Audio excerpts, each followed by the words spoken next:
लोकसभा के 7 चरणों के चुनाव संपन्न होने के बाद भूपेंद्र चौधरी ने प्रेस कॉन्फ्रेंस की। इस दौरान सहकारिता मंत्री जेपीएस राठौर भी प्रेस कॉन्फ्रेंस में मौजूद रहे। प्रेस कॉन्फ्रेंस के दौरान भूपेंद्र चौधरी ने कहा कि विपक्ष गठबंधन ने नकारात्मक राजनीति की है, भाषा की मर्यादा भी लांघी है। वहीं हम महिला, किसान, युवा, गरीब कल्याण को लेकर जनता के बीच में गए हैं। अब जरा एक नजर आप भी सुन लीजिए। इसके अलावा भूपेंद्र चौधरी ने क्या कहा। लोकसभा के चुनाव आज 7 चरणों के चुनाव संपन्न हो गए। उत्तर प्रदेश उन राज्यों में है इनमें 7 चरणों में हम लोगों को मतदान करने का अवसर मिला। आज उत्तर प्रदेश की 13 सीटों पर मतदान संपन्न हुआ है। माननीय प्रधानमंत्री जी के नेतृत्व में देश और प्रदेश की जनता ने जो स्नेह और सम्मान दिखाया है,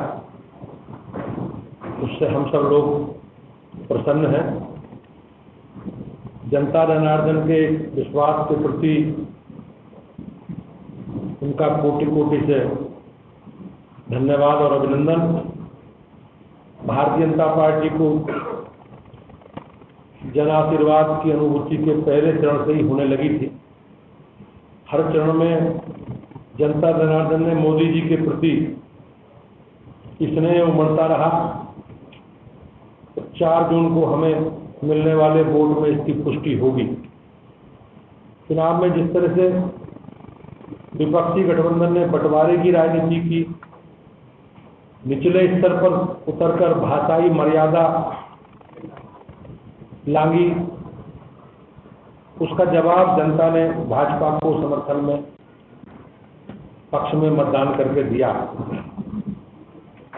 चुनाव में माननीय प्रधानमंत्री जी की गरीब कल्याण, महिला कल्याण, किसान कल्याण और युवाओं के लिए किए गए कार्यों के नाम पर हम लोग चुनाव में जनता के बीच में गए थे। जबकि नेता और नेतृत्व विहीन विपक्ष की भ्रष्ट नीति और नियत के नाम पर वोट मांगने निकला था। जनता ने मोदी जी के नेतृत्व में किए गए जनहित के कल्याणकारी कार्यों का समर्थन किया है और भाजपा के पक्ष में दनादन कमल का बटन दबाकर हमें आदर और सम्मान दिया। अपार जन विश्वास की बदौलत भारतीय जनता पार्टी उत्तर प्रदेश की अपने सहयोगियों के साथ सभी सीटें जीतने जा रही है। बहुत सी सीटें ऐसी हैं जहां विपक्ष की जमानत जब्त होने जा रही है। भाजपा के नेताओं को जनता ने हाथों हाथ दिया और हर बूथ तक भारतीय जनता पार्टी के नेता हमारे अपने कार्यक्रम, अभियान और जो सरकार का हमारा लेखा जोखा है उसे हर बूथ तक हम लोग पहुंचे हैं। भारतीय जनता पार्टी का प्रचार चहुं ओर रहा है। विपक्षी गठबंधन के नेताओं में साहस की कमी रही और अखिलेश यादव उत्तर प्रदेश की सभी सीटों पर जाने की हिम्मत नहीं जुटा पाए। श्रीमती प्रियंका गांधी रायबरेली और अमेठी से बाहर नहीं निकल पाई। चुनाव में मतदान करने की अपनी सबसे महत्वपूर्ण जिम्मेदारी निभाने के लिए प्रदेश और देश की जनता का हार्दिक अभिनंदन और वंदन करता हूं, उनको नमन करता हूं। लोकतंत्र के इस महापर्व में लगे चुनाव आयोग के सभी अधिकारी, सभी मतदान कर्मी, सभी सुरक्षा बल, पुलिसकर्मी को मेरा अभिनंदन है और उन्होंने निर्बाध रूप से मतदान संपन्न कराने में अपनी महत्वपूर्ण भूमिका निभाई।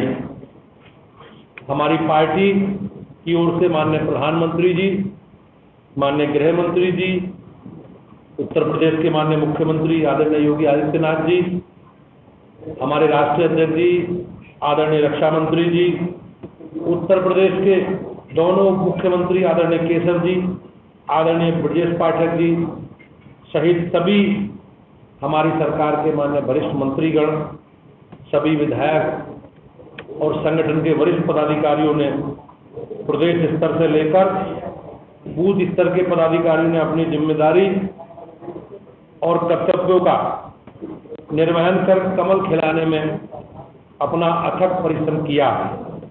मैं अध्यक्ष के नाते उन सबका भी अभिनंदन करता हूं। आप सब लोगों ने भी इस पूरे अभियान में हम सब लोगों का सहयोग किया है। मैं आप सबका भी अभिनंदन और स्वागत करता हूं। और निश्चित रूप से हमारे उत्तर प्रदेश में इस चरण में भी शांतिपूर्वक चुनाव संपन्न हुआ है। विशेष रूप से उत्तर प्रदेश सरकार के सभी कर्मचारियों का मैं बहुत बहुत धन्यवाद करता हूं। और निश्चित रूप से इस लंबे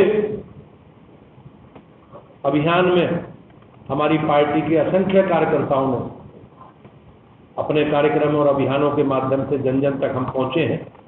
अपनी बात प्रत्येक घर तक पहुंचाने का काम भारतीय जनता पार्टी जैसा संगठन ही कर सकता है। मैं सबका अभिनंदन करता हूं और एक बार पुनः शांतिपूर्वक चुनाव कराने के लिए अपनी सरकार के सभी आयोग से जुड़े कर्मचारियों का, सभी मतदान कर्मियों का, पुलिस प्रशासन का बहुत बहुत धन्यवाद करता हूं। अब सपने देखने का अधिकार सबको है। समाजवादी पार्टी को ज़्यादा अच्छे सपने देखने का अधिकार है, लेकिन अपनी जनता ने अपना निर्णय दे दिया है और हम लोगों को 4 तारीख तक इंतजार करना चाहिए।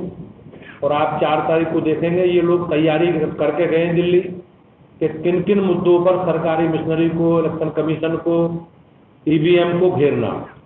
तो ये पूरी तैयारी आज की बैठक में उन्होंने यही करी कि अंतिम दिन जो रोना गाना करेंगे वो कौन कौन से बिंदु उभार करके हम लोग, चाहे ईवीएम को दोष देना होगा, चाहे सरकारी मिशनरी को दोष देना होगा, यही सब काम करेंगे। लेकिन मेरा सभी लोगों से आग्रह निवेदन है कि लोकतंत्र में जनता के निर्णय का हम लोगों को स्वागत करना चाहिए। जय पराजय चलती रहती है और समीक्षा करनी चाहिए। जो जो विषय अगर हम नहीं कर पाए तो अगली पूरी तैयारी के साथ जनता के बीच में, जनता जनार्दन के बीच में हम सब लोगों को जाना चाहिए।